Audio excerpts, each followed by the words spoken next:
Hello and नमस्ते सबैलाई फेरि पनि म चाहिँ अब आज चाहिँ हजुरहरूलाई के सिकाउँछु भनेपछि टाइम इन्टरपोलेसन, स्पिड, टाइम रिम्यापिङ है, अनि स्लो मोसन। यो चारवटा भनेको नै एउटै नै हो। टाइम रिम्यापिङ, टाइम इन्टरपोलेसन, स्पिड र स्लो मोसन भनेको एउटै नै हो। र त्यो गर्ने चाहिँ दुई तीनटा तरिकाहरू छ। त्यो चाहिँ म तपाईहरुलाई सिकाइदिन्छु। बिगिनरको र एडभान्स, अलिकति एडभान्स टाइपको स्लो मोसन छ। त्यो चाहिँ म कसरी गर्ने भनेर हजुरहरूलाई सिकाइदिन्छु है त। मसँग यहाँ दुईटा फुटेज छ। अडियोलाई एकछिन म्युट गरौँ। फर्स्ट भिडियो चाहिँ मेरो केटी दौडिरहेको छ, ब्याकग्राउन्डमा चाहिँ पहाडहरू छ, दौडेर यसरी घुमेको छ है। अनि एउटा चाहिँ अर्को चाहिँ बच्चा दौडिरहेको छ, नर्मल स्पिडमै छ हैन, यहाँदेखि घुमेको छ।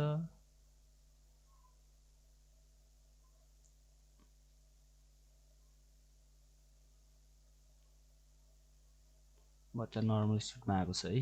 अब यहाँ चाहिँ हामीलाई के चाहियो भनेपछि यो केटी चाहिँ दौडिरहेको छ, दौडेर अनि हात यसो गरेर घुमेको बेला स्लो मोसन, अनि फेरि नर्मल स्पिडमा चाहियो है यो चाहिँ। अनि यो पनि हाम्रो सुरुमा नर्मल स्पिड, त्यसपछि बिचमा स्लोमो एन्ड फेरि नर्मल स्पिडमा। अब यो चाहिँ गर्ने दुई तीनटा तरिकाहरू छ। म चाहिँ त्यो तपाईलाई सिकाइदिन्छु हैन। नर्मल सुरुमा सिक्ने बेला चाहिँ बिगिनरहरूले के गर्छन् भनेपछि अब यहाँ छ, मलाई यहाँदेखि स्लो मोसन चाहियो भनेपछि यहाँ बिचमा कट गर्छ हैन। अब उनीहरूलाई कहाँसम्म चाहियो, यतिसम्म मात्र स्लो चाहियो रे भनेपछि उनीहरूले यो कट गर्छ। यो बिचको पार्टमा मात्र स्लो मोसन चाहियो भनेपछि उनीहरूले चाहिँ यसलाई राइट क्लिक गरेर राइट क्लिक अनि स्पिड ड्युरेसनमा गएर अब कति चाहिँ स्लो मोसन गर्ने हो त हैन। जस्तै अब 50 गऱ्यो भने चाहिँ हाम्रो यहाँ फुटेजको लेन्थ पनि बढ्यो है, तपाईले देख्नुभयो होला। अब यो चाहिँ यहाँसम्म मात्रै स्लोमो हुन्छ हैन, स्लोमो भयो। फेरि अब हजुरलाई अझै धेरै गर्न मन लाग्यो भनेपछि स्पिड ड्युरेसनमा जाने, बढाउने। यो चाहिँ 30 अझै बढ्यो हाम्रो यो स्लो मोसन भयो है। फेरि प्ले भयो, स्लो मोसन भयो, फेरि प्ले भयो। अब यसमा चाहिँ प्रब्लम के आइरहेको छ भनेपछि हामीले यहाँदेखि स्लो मोसन गर्दाखेरि थाहा भइरहेको छ कि हामीलाई कहाँदेखि स्लो मोसन स्टार्ट भयो भनेर है। ठ्याक्कै थाहा हुन्छ नि, यहाँदेखि चाहिँ स्लो मोसन भयो अनि यहाँदेखि फेरि नर्मल स्पिड भयो। यो चाहिँ हामीलाई थाहा हुन्छ नि त, कहाँदेखि स्टार्ट भयो कहाँदेखि इन्डिङ भयो स्लो मोसन। अब प्रोफेसनल्ली भनेको चाहिँ हामीलाई यो थाहा नै हुनु हुँदैन कि कहाँ स्लो मोसन स्टार्ट भएर कहाँ चाहिँ सकियो भन्ने कुरा नै थाहा नहुने गरी गर्नुपर्छ हैन। अब यो चाहिँ जस नर्मल्ली यसरी नै गर्छ, स्लो मोसनहरू चाहिँ सबैले नै यसरी नै गर्छ। प्रायः जस्तो बिगिनरहरू स्टार्टिङमा चाहिँ मैले पनि त्यसरी नै गर्थेँ सुरुमा। पछि चाहिँ बुझ्दै जाँदाखेरि चाहिँ स्लो मोसन गर्ने तरिका चाहिँ अर्को प्रोफेसनल्ली चाहिँ म तपाईहरुलाई सिकाउँछु है त। यसलाई अन्डु गरौँ।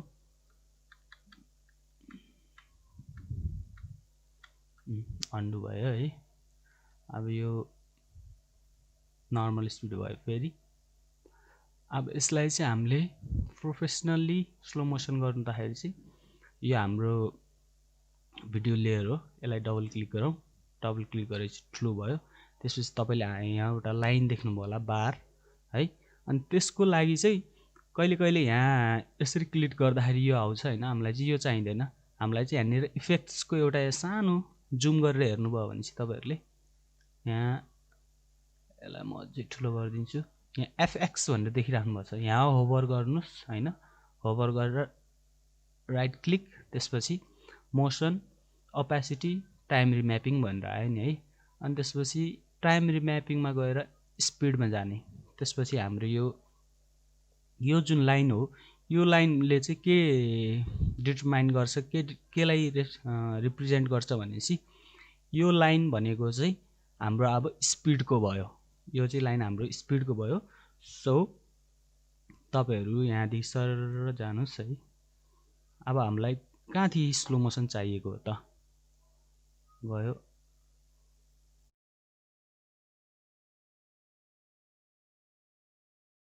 ल मानौँ यहाँदेखि स्लो मोसन ठ्याक्क यहाँदेखि चाहिएको रे भनौँ होइन। अब यो लाइन भनेको हाम्रो यसमा चाहिँ हामीले क्लिक गरेपछि यहाँ यो की फ्रेमको ऊ देखायो है, यहाँ देखाइरहेछ होभर गर्दाखेरि। की फ्रेम हामीले यहाँ क्लिक गर्नुपर्छ, क्लिक गर्यो आयो बस्यो यहाँ है, जुम गरेपछि देखिन्छ यो।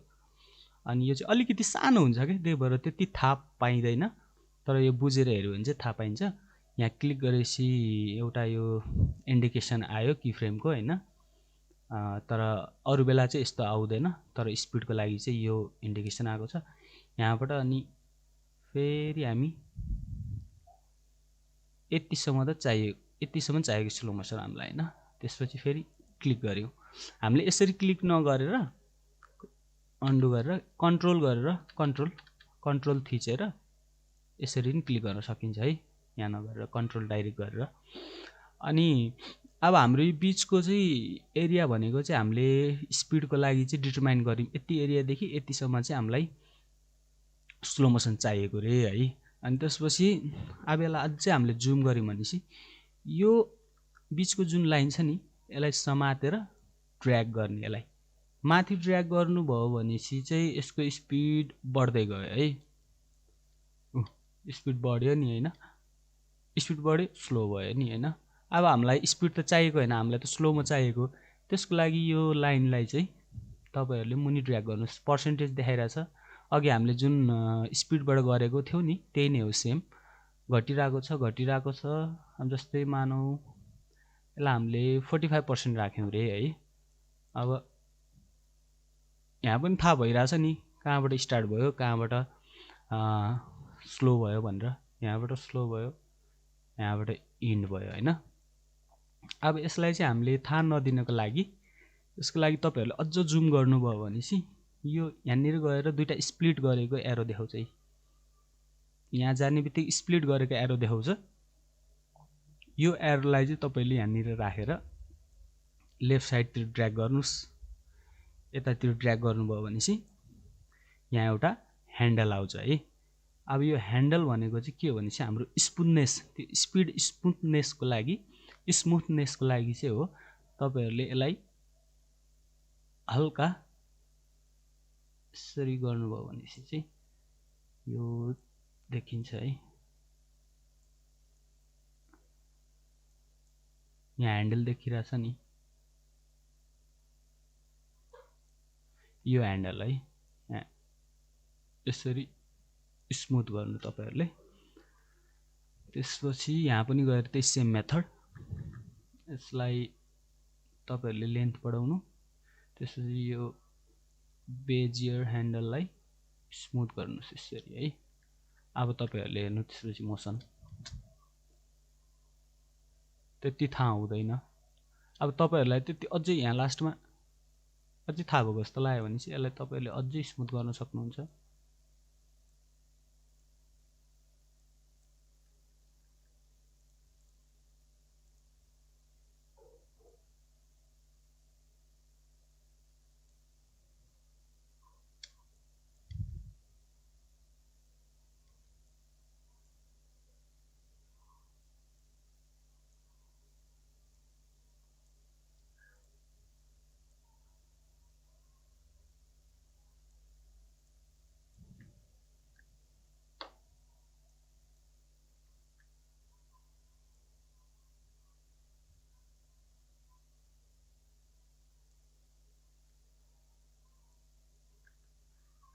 यो चाहिँ तपाईँहरूले कर्भ चाहिँ जति स्मुथ गर्नुभयो, जस्तै अहिले त स्मुथ छैन नि त, यहाँबाट यो भनेको चाहिँ के हो, यहाँबाट नर्मल स्पिड स्टार्ट भयो भन्न खोजेको। अब हामीले यो कर्भलाई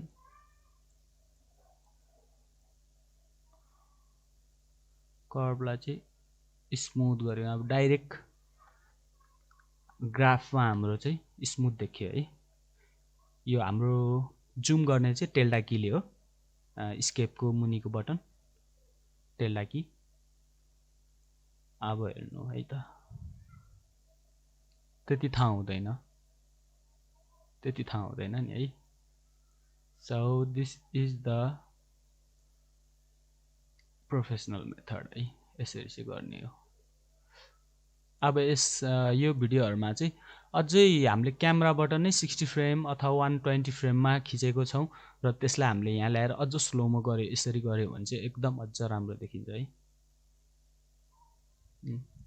यहाँ तपाईहरुले एडजस्ट गर्न सक्नुहुन्छ, लाइन जति पनि एडजस्ट गर्न सकिन्छ है।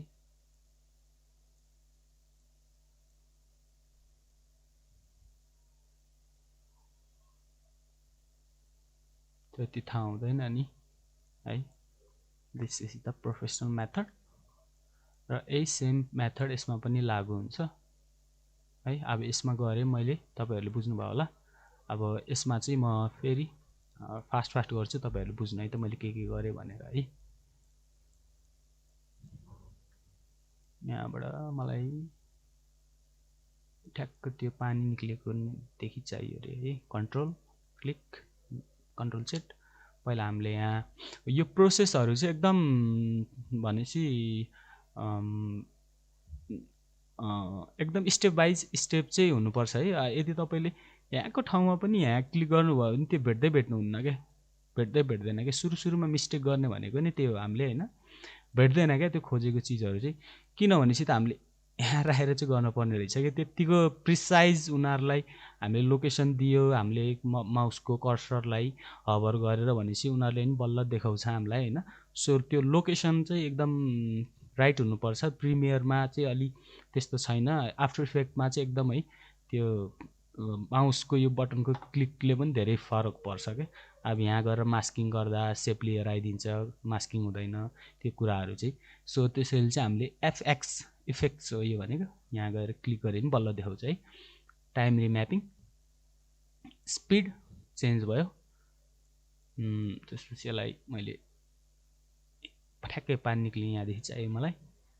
तपाईहरुले यहाँबाट क्लिक गरे नै हुन्छ, म चाहिँ डाइरेक्ट कन्ट्रोलबाट गर्छु। यतिसम्म स्लोमा चाहियो रे मलाई। त्यसपछि मैले यो स्पिड, अब यो क्यामेराबाट स्लोमो नगरेको फुटेजहरुलाई हामीले धेरै नै 30, 36, 40 गर्दा एकदम नराम्रो देखिन्छ। त्यही भएर 45, 50 सम्म चाहिँ ठिक होला। त्यसपछि यसलाई लेन्थ बढाइदिनुहोस् त हामीले। त्यसपछि यसलाई हामीले हल्का स्मुथ गरौँ ठ्याक्क। अब यहाँ क्लिक गरे देखाउँदैन क्या त्यसले। अब यता क्लिक गरे देखाउँदैन, यसलाई नै छुनु पर्यो। त्यसैले यसलाई नै छोइदिनु होला तपाईहरुले पनि है। एकदम कन्फ्युजिङ हुन्छ सुरुमा सिक्दाखेरि। अब त्यही भएर छिटै नै म अब एउटा फुल ट्युटोरियल स्टार्टिङदेखि एन्डिङसम्म चाहिँ एकदम फुल डिटेलमा सुस्तरी सबै बुझाएर कहाँ के कसरी भनेर चाहिँ एकदम डिटेलमा चाहिँ एउटा ट्युटोरियल सिक्छु। लगभग 3-4 घण्टाको हुन्छ होला। हजुरहरुले हेरिदिनु होला। म चाहिँ सो रेस्पोन्स पनि गर्नु होला कस्तो छ ट्युटोरियल, कस्तो लाग्यो। यो ट्युटोरियल चाहिँ अब मैले बनाउने थिएन। मलाई किन बनाउन मन लाग्यो भन्दाखेरि चाहिँ मैले युट्युबहरुमा हेरेँ है, आफूले सिकेको चिजहरु अब पछि सिकाउन मन लाग्यो। मलाई पनि नेपालमा एडिटरहरु, भिएफएक्स आर्टिस्टहरु धेरै नै कम छन्। सो मलाई चाहिँ यो कुरा मान्छेहरुले धेरैभन्दा धेरै, हाम्रो नेपालीहरु पनि धेरै भन्दा धेरै एडिटर निक्लोस्, भिएफएक्स आर्टिस्ट निक्लोस्, हाम्रो नेपाली म्युजिक इन्डस्ट्री, मुभी इन्डस्ट्रीलाई हेल्प होस् भनेर यो ट्युटोरियल बनाउन लागेको हो। सो यो ट्युटोरियल चाहिँ म एकदम विक भन्दा विक टाइपको मान्छेको ब्रेनलाई फोकस गरेर पढाउँछु र सिकाउँछु। किनभने मलाई थाहा छ कति प्रब्लम हुन्छ भनेर। कसैले त हेर्ने बित्तिकै बुझ्छ, तर प्रायले बुझ्दैन नि। त्यसो बोल्दै जान्छु, गर्दै जान्छु है। अनि त्यही भएर चाहिँ मलाई बनाउन मन लागेको। तपाईहरुले केही बुझ्नु हुँदैन भने पनि कमेन्ट गर्नु होला, अथवा केही सिक्न मन लागेको छ प्रिमियर अथवा भिएफएक्स को बारेमा भने पनि कमेन्ट गर्नु होला है। सो अब चाहिँ म फुल्ली यो कुरामा चाहिँ लाग्ने सोचेको छु। सो हेरौँ त कस्तो भयो। यो स्लो भएकै थाहा हुँदैन नि है, कहाँबाट स्लो भयो यसमा चाहिँ थाहा भएन है। यसमा यहाँ लास्टमा चाहिँ अलिकति थाहा भयो। यसलाई चाहिँ तन्काइदिउँ।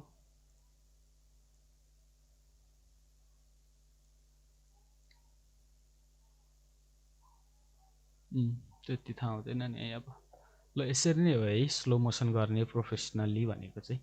So thank you. अरू पनि हेर्दै गर्नु होला, म चाहिँ अब छिट्टै पोस्ट गर्छु।